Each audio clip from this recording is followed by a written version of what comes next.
Canadian global streaming company Blue Ant Media is acquiring MagellanTV in a deal worth $12 million US. The acquisition is the first major deal for Blue Ant since its return to the Toronto Stock Exchange with a public listing after completing a reverse takeover of assets from Boat Rocker Media. So we're going to get more on this from MacMillan, CEO of Blue Ant Media, joining us. It's good to have you this morning. Thanks for taking the time. Thank you. Pleased to be here. So tell us more about this deal. What makes this a good deal for Blue Ant Media?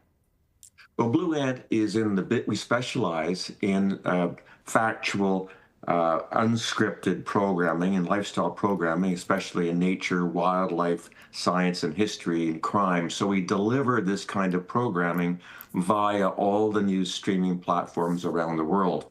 Platforms like Roku and Apple and Google and YouTube and so on. And Magellan fits exactly into this strategy. The people at Magellan have a half a dozen channels, all in the streaming world. Some are subscription streaming, and some are pay, and some are advertising supported streaming. So this will build out our portfolio of unscripted, factual channels, some subscription, some with ads, delivered through these new digital platforms around the world. So it's for us a very strategic acquisition to fuel our future growth in that news streaming world. Let's discuss the financial aspects of the deal. Tell me more about the $12 million US and where some of that will go. Well, we're paying for it half now in cash, and the balance spread over 2 years. After a year and after 2 years, we have the right to do some in stock, but it's our choice. So basically, it's a cash deal funded from Treasury. We're very fortunate to have a strong balance sheet at Blue Ant. After our reverse takeover and our listing on the stock market in August, and even after this transaction, we've got a very strong balance sheet, so we're funding this with cash at hand. And tell me more about MagellanTV specifically. What made this company appealing to you?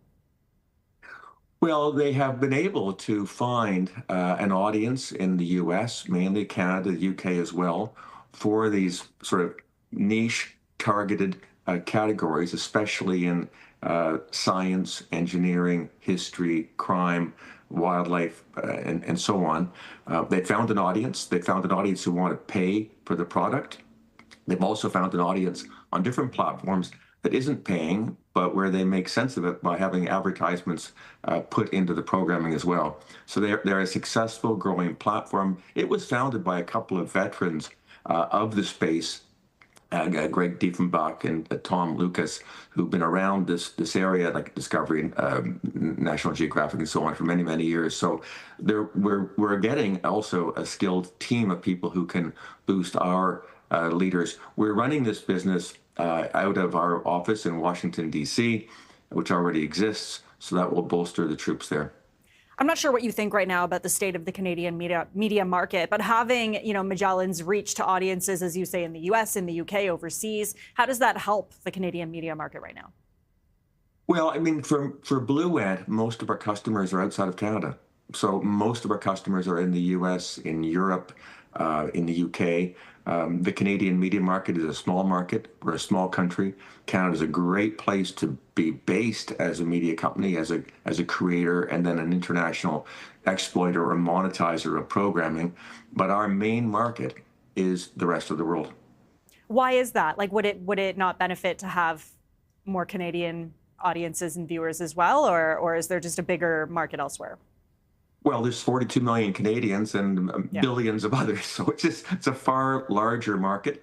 The kind of programming that we mainly focus on specifically travels well. Think about the categories like nature, wildlife, history, engineering, science, crime. These categories naturally travel well.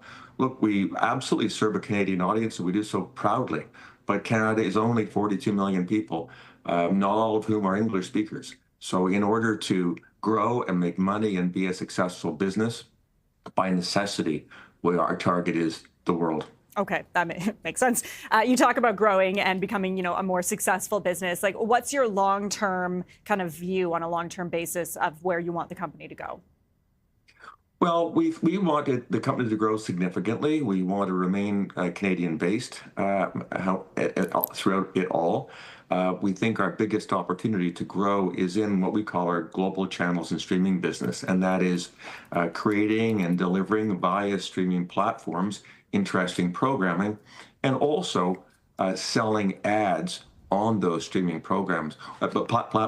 One of the interesting developments in the past couple of years, when we first came across streaming, we being consumers, we probably thought about it as subscription streaming, like Netflix or Disney Plus or something. But the biggest growth in the recent years in the streaming area has been free streaming with ads, either as scheduled channels with this show at 8 o'clock and this show at 9 o'clock and so on. And those are called fast channels, free ad-supported streaming television channels, or watching programs on demand, where you pick and choose at what time and when you want to watch a particular program, and that's ad-supported video on demand programming. In both those areas, the advertiser is the one who pays for the product. And we have a business called Media Pulse that specializes specifically in selling those ads on streaming platforms through connected TVs. And a connected TV, which you may or may not know, is basically every TV that's manufactured today. When you buy it, it's automatically plugged into the internet. And so that is also a growing part of the streaming ecosystem, and we're smack dab in the middle of it by selling ads into that ecosystem. It is interesting to think about, what streaming was and how it's changing, as you say, with fast streaming and fast channels. I'm not sure whether you foresee it, what the future of streaming looks like, whether that's it or it probably is going to progress further. But there's got to be challenges coming as well. I mean, what challenges do you foresee for your company in the future? Well, I mean, it's a big world and it's a crowded marketplace. So what I'm describing to you in the streaming world is not news.